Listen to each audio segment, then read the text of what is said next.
Since we're trying to build more stress resilience in this phase, we are going to incorporate more of that fight feeling in your sessions. In your first workout, you're starting that fight process with the Glute Bridge Song. I'm going to give you a number of song options to work with. Each of these songs has a repetitive word. Whenever you hear it, you're going to perform a rep. Your starting position is in the top of the glute bridge. Every time you hear the repetitive word, you're going to control down and back up again to the top position.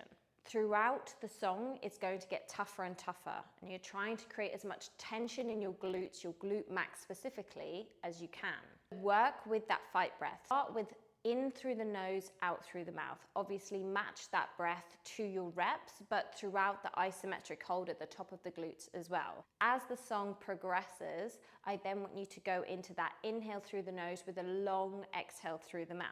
Eventually nearer the end, when you're really trying to find and build that fight, you're going to go into the short, sharp breaths from the back of your throat. Be lying down on the mat with your knees up. If you're feeling this too much in your quads, then I want you to just push your legs a little bit further out away from your bum. If you're feeling this a lot in your hamstrings, then you'll have to potentially pull your heels a little bit closer to your bum. We want to make sure that our lower back is tucked against the floor. Tuck the pelvis in, try not to hyperextend the lower back. Hands are going to be by your side, chin tucked in. Focus on the rib cage coming down as well. You're going to inhale up and roll the bottom of your glutes up towards your face. Wherever your natural inhale stops, that's your range. And then you're going to lower down through the exhale by lowering your spine on the floor. So what we're not doing is hyperextending and leading with the belly button like this and controlling back down and then having a gap between our back and the floor.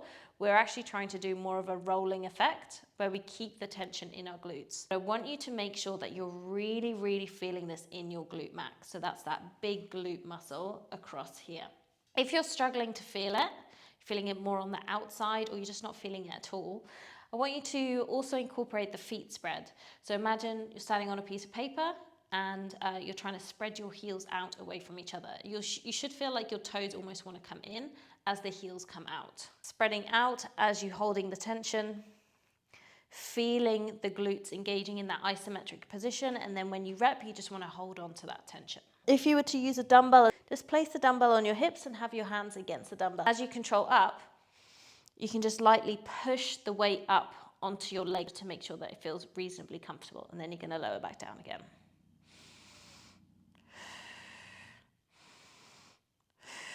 I want you to keep a hold of the dumbbell as you do that. Don't let it go and just have your hands by your side because it will fall.